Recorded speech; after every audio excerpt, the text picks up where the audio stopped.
Selamat datang di Pojok Santai.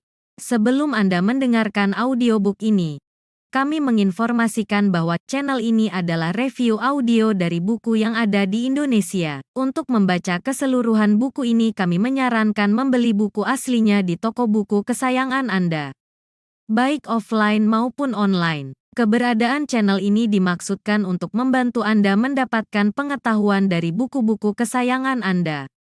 Jangan lupa untuk subscribe, like, dan komen.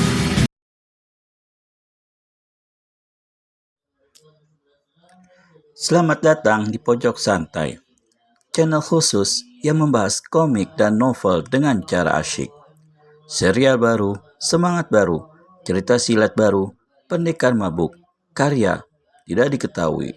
Buku pertama dengan judul Bocah Tanpa Pusar. Siapkan dirimu kisanak, kita akan memasuki dunia persilatan yang penuh intrik dan tipu daya.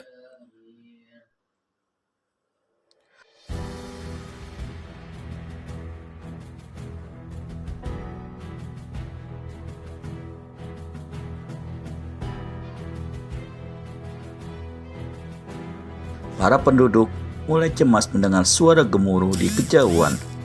Mereka segera keluar dari rumah masing-masing dan memandang puncak gunung. Jauh di sana, bertengger puncak gunung tinggi yang dinamakan mereka Gunung Cadas Geni. Warnanya putih keabu-abuan. Biasanya puncak gunung itu tampak jelas dari desa Kilangan. Sekarang tampak buram.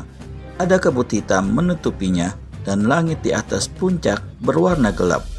Ada api menyembur dari dalam puncak dan suara gemuruh terdengar lagi. Celaka! Kita akan dilanda musibah, ujar lelaki setengah umur. Kita harus cepat mengungsi. Sebentar lagi, desa kita akan disapu lahar panas. Gunung Cadas Geni mau meletus. Cepat! Teriak tetangganya. Apa? Gunung meletus? Siapa suruh? Tanya istrinya. Mana aku tahu? Aku tidak pernah menyuruhnya. Cepat, kemasi barang. Jangan banyak tanya.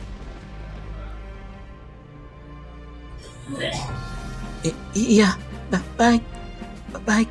Sang istri gugup. Barang dikemasi. Apa yang bisa dibawa, dibawanya. Yang tidak bisa dibawa, berusaha dibawanya pula. Kumpulkan anak kita. Ada berapa ya?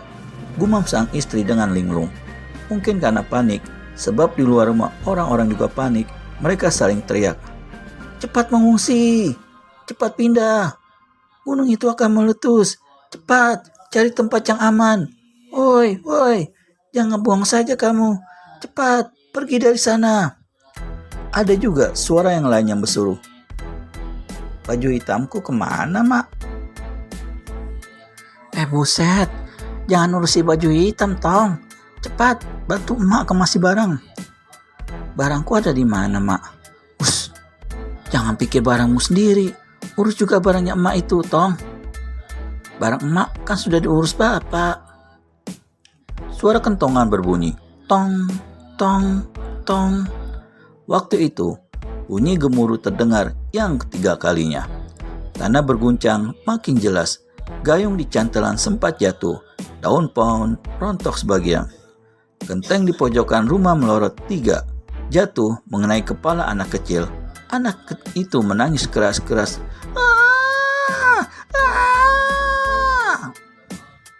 Bapaknya keluar dengan perang melihat kepala anaknya bocor dan berdarah. Kurang ajar. Siapa yang melempar kepala anakku sampai bocor begini, ha? Mau mengungsi malah bikin perkara saja. Para penduduk menghambur keluar dari rumah. Barang-barang dirakit siap dibawa pergi. Gulungan tikar, kendil, anak kambing diikat jadi satu. Gayung, sumur, ember, timbaan, nasi jagung, singkong rebus dibungkus dijadikan satu. Kepanikan demi kepanikan berlangsung. Mereka bersimpang siur. Ada yang saling tabrak dan saling caci sendiri.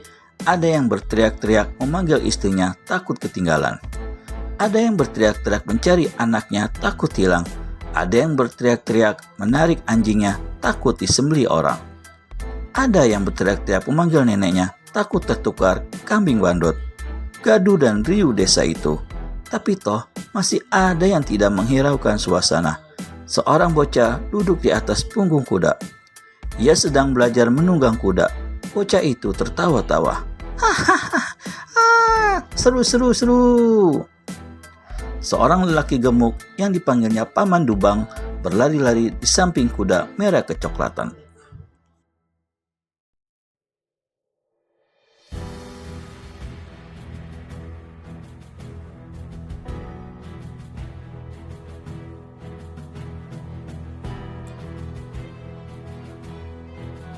Aduh, jangan kencang-kencang menarik talinya, Suto, seru Paman Dubang kepada anak di atas kuda.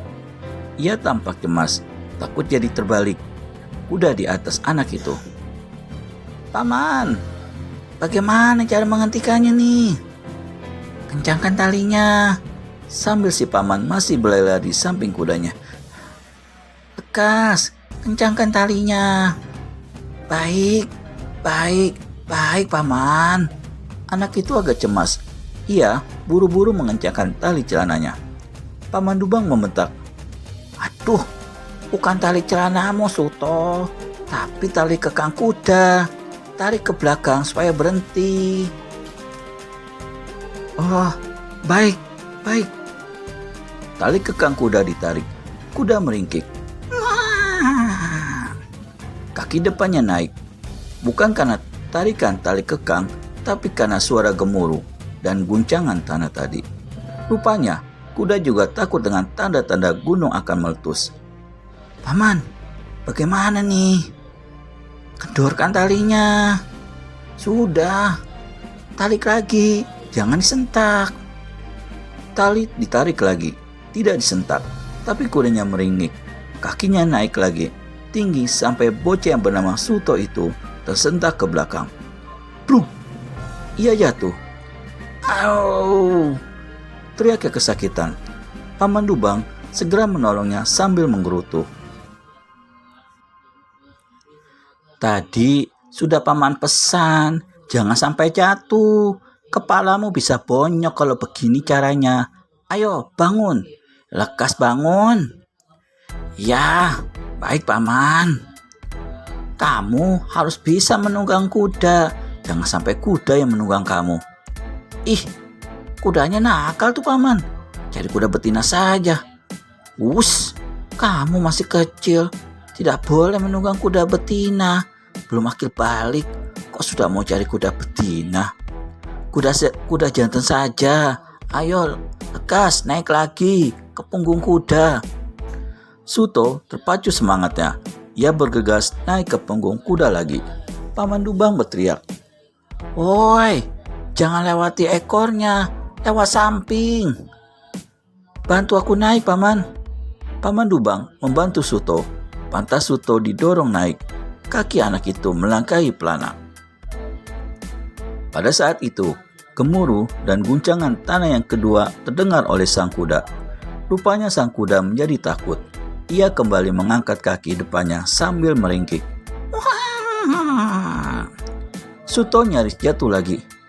Paman, awas! Pegang tali kekangnya, sentak Paman Dubang dengan jengkel.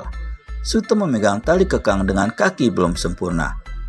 Belum sempurna melangkah, sang kuda semakin kaget dan berlari dalam sentakan awal. Hati-hati Paman! Suto segera berseru. Diamlah, Paman sedang kebingungan nih. Rupanya Paman Dubang ikut terbawa lari. Kaki kirinya terseret-seret. Ia menjadi panik dan gugup. Pelana dipakai gelantungan. Pundaknya mendorong Suto. Anak itu bisa duduk di pelana, tapi tangan Paman Dubang tertindih pantatnya. Waladalah, jangan kau duduki tangan Paman Suto. Habis, aku duduk di mana? Agak maju sedikit, biar tangan Paman bebas. Aduh, kaki Paman terseret-seret. Bagaimana nih? Ya bagaimana? Paman kan pawan kuda. Hentikanlah Paman. Susah toh, Lil. Sentak lelaki gemuk pendek itu.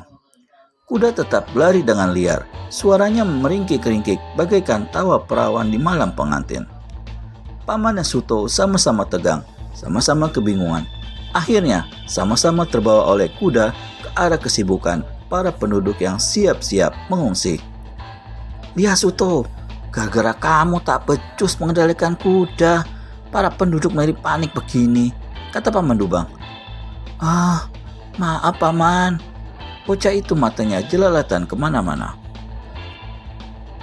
Memandang tiap orang dengan kesibukannya masing-masing, kuda meringkik lagi semakin keras, semakin kencang larinya, bahkan kali ini melompat tinggi. Seorang nenek yang bingung mencari tusuk kondeknya yang jatuh di tanah dilompati oleh kuda itu. Sang nenek terkejut dan terkesima dengan mulut melongo. Lu apa itu tadi? Umamnya dengan bingung. Kuda disangka burung, tapi siapa yang tahu gumam sang nenek kecuali nenek itu sendiri. Paman Dubang masih terseret-seret. Kuda semakin beringas, lari sana, lari sini. Akhirnya, Paman Dubang dengan ketakutan dan berteriak keras-keras. Tolong! Aduh, tolong! Gak ada apa yang tolongin aku nih. Tolong! Hentikan kuda ini! Tentu saja, orang-orang tak menghiraukan. Tak ada yang datang menolong. Semua panik dengan upaya menyelamatkan diri sendiri. Di saat itulah, tak lama kemudian muncul seorang lelaki tua. Dia adalah sesepuh kampung tersebut. Dia hanya sesepuh, bukan kepala desa. Tubuhnya berdiri di sebuah tempat tinggi dan berseru. Tenang, tenang. Jangan panik saudara-saudara. Suara sesepuh itu didengar oleh penduduk. Mereka mulai berhenti berlarian. Mereka berkumpul di depan sesepuh itu. Pada saat yang sama, kuda yang ditunggangi Suto dan Paman Dubang menabrak sebuah kedai yang telah kosong penghuninya. Brus! Bruak! Semua mata jadi memandang ke arah kedai bernasib malang itu. Salah seorang ada yang berseru, "Woi, ada sesepuh mau bicara kok malah main kuda-kudaan." Suto meringis menahan sakit. Tubuhnya tersangkut di tiang atas kedai. Paman Dubang merintih kesakitan. Tubuhnya jatuh di atas meja, bertindih patahan tiang atap. Ia berusaha bangkit begitu melihat kaki Suto bergelantungan di atas. Kemudian ia bergegas menolong bocah itu untuk turun dari atap. Tapi Suto menolak. Kakinya menjejak-jejak. Biar Paman. Aku bisa turun sendiri. Suto pun melompat turun. Hup! Bruak! Aduh! Teriak Paman Dubang. Suto jatuh di meja. Mejanya patah dan menjatuhi kaki Paman Dubang. Tentu saja Paman Dubang menjerit. Seseorang kembali menyentak. Woi, disuruh diam dan tenang kok malah terbahak-bahak. Bagaimana kehebatan Suto dan Paman Dubang selanjutnya? Temukan jawabannya di video selanjutnya hanya di channel Pojok Santai. Segera subscribe dan tekan tombol lonceng untuk mendapat notifikasi video terbaru dari kami. Terima kasih dan sampai bertemu kembali.